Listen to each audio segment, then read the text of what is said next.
Hi everyone, on this video I'm gonna show you how to fade to black in Davinci Resolve. So first of all you need to do is to import a video clip on your timeline.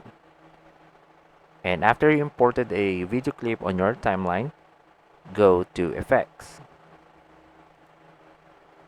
And in here, you need to go to Toolbox.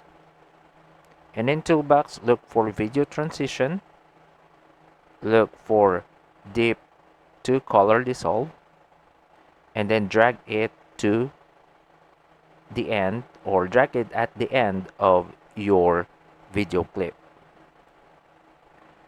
And after you drag it at the end of your video clip, you'll see that you have already added a fade to black effects or transition in your Davinci Resolve. Let's check it.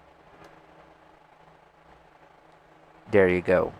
You already added a fade to black transition or effect in Davinci Resolve.